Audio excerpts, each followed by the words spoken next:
ഇവളുടെ പണി എന്താണെന്ന് അച്ഛൻ അറിയാമോ? വഴിയിലിരിക്കണ ചെറുപ്പക്കാരോട് ചിരിച്ചു കാണിക്കും.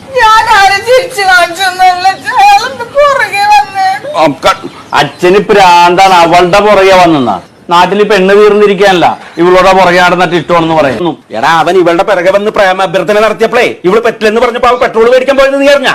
എന്റെ അച്ഛൻ അത് ഓർത്ത് പേടിക്കണ്ട. ഇത്രയും വില കൊടുത്ത് പെട്രോൾ മേടിച്ചിട്ട് ഇവളെ ഒന്നും കത്തിക്കേണ്ട കാര്യം ഇവിടെ ഒരാക്കൂല. എടാ, നീ പത്രമൊന്നും വായിക്കണില്ലേ? നാട്ടിൽ മുഴുവനും പ്രേമാഭ്യർത്ഥനയായിട്ട് നടക്കുമ്പോ സമ്മതിച്ചില്ലെങ്കിൽ കത്തിയെടുത്ത് കുത്തിയിട്ട് പെട്രോൾ ഒഴിച്ചല്ലേ കൊല്ലണത്.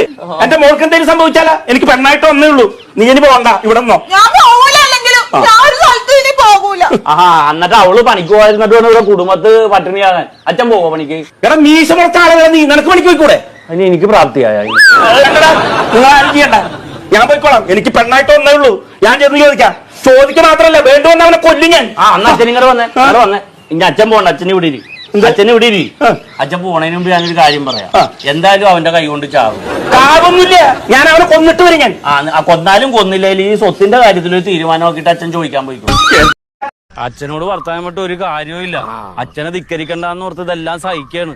അച്ഛനോട് വർത്താനം പറയുന്നല്ലേ ആളുകൾ എന്തെങ്കിലും വിചാരിക്കും. നീ എന്ത് വിചാരിച്ചാലേ എനിക്ക് കുഴപ്പം. നീ ഇപ്പൊ എവിടേക്കാ പോണ? ഞാൻ ടൗണിൽ പോണ്.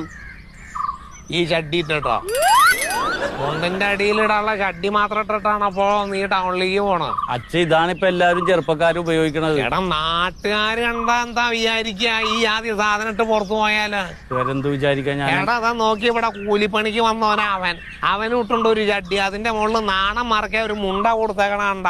ആ ബോധം കൂടി നിനക്കില്ലാണ്ട് പോയില്ലോ വിചാരിയെ. നാട്ടുകാർക്ക് തന്നെ മോശം അഭിപ്രായം അതുണ്ടാവും. അത് സ്വഭാവം കൂടി നന്നാവണ്ട, അല്ലാണ്ട് ട്രൗസർ മാത്രം നന്നായിട്ട് എന്താ കാര്യം? അച്ഛനോട് ആ മൊബൈൽ അവിടെ വെക്കാതെ എന്ത് ഉദ്ദേശിക്കണ? ആ മാഷുമാരുടെ വായിലിരിക്കണ മുഴുവൻ കേട്ട് ഞാനാണ്.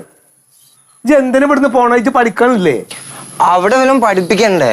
അപ്പൊ വായ തുറന്നാണ്ട് പറഞ്ഞുവിട നായി. എനിക്ക് അവിടെ ആർക്കും മനസ്സിലാവുന്നില്ല, ആർക്കും മനസ്സിലാവാറില്ല. ഒരു കുട്ടികൾക്കും മനസ്സിലാവണില്ലേ?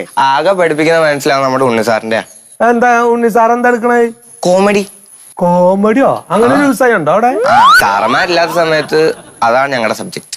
എന്തെന്നാ പടച്ച റബ്ബേ ഈ പറയണ? എന്തിനാ പിത്തനൊക്കെ സ്കൂളിൽ വിടണേ? അല്ല, ഞാൻ അറിയാൻ പാടില്ലാണ്ട് ചോദിക്കണേ. നിങ്ങൾ കരൾ കൊടുത്തു, ഇനി നിങ്ങളുടെ കരളിന് എന്തെങ്കിലും അസുഖം വന്നാ ആര് കൊണ്ടേ തരും? നിങ്ങളുടെ ചേട്ടൻ കൊണ്ടേ തരും? എനിക്ക് നീ തരുമല്ലോ. ഞാൻ തരും. നിങ്ങൾ കല്യാണം ആലോചിച്ച് എന്റെ വീട്ടിൽ വന്നപ്പോ ചോദിച്ചതേ കാശ്, സ്വർണം, കാറ് ഇതൊക്കെയല്ലേ, അല്ലാതെ കരള് ചോദിച്ചില്ലല്ലോ. അതുകൊണ്ട് ഞാൻ തരാനും പോണില്ല. എടി മണ്ടു, എന്റെ ചേട്ടനൊരു ആപത്ത് വന്നപ്പോ ഞാൻ കൊടുക്കാൻ തയ്യാറാകണില്ലേ?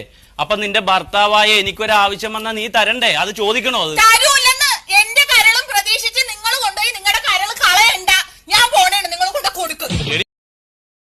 അല്ല, ഈ കുലിക്കോയുടെ വീടല്ലേ? കുലിക്കോയ എന്റെ വാപ്പയാണ്. എന്നോട് ആരുടെ ഇപ്പൊ എന്റെ ഉമ്മത്തേക്ക് ഇങ്ങോട്ട് കയറി വരാൻ പറഞ്ഞേ? ചേട്ടാ ദേഷ്യപ്പെട്ട ഞങ്ങളെ കടയില് ചോദിച്ചപ്പോ അവരാ പറഞ്ഞു കുലിക്കോയുടെ വീട്. കടയിൽ ഓന്റെ അടുത്തുനിന്ന് സാധനം മേടിക്കാത്തോണ്ട് പറഞ്ഞാൽ എന്റെ പേര് കോയാന്നാണ്. കുലിക്കോയായിട്ട് വന്നേക്കണേ.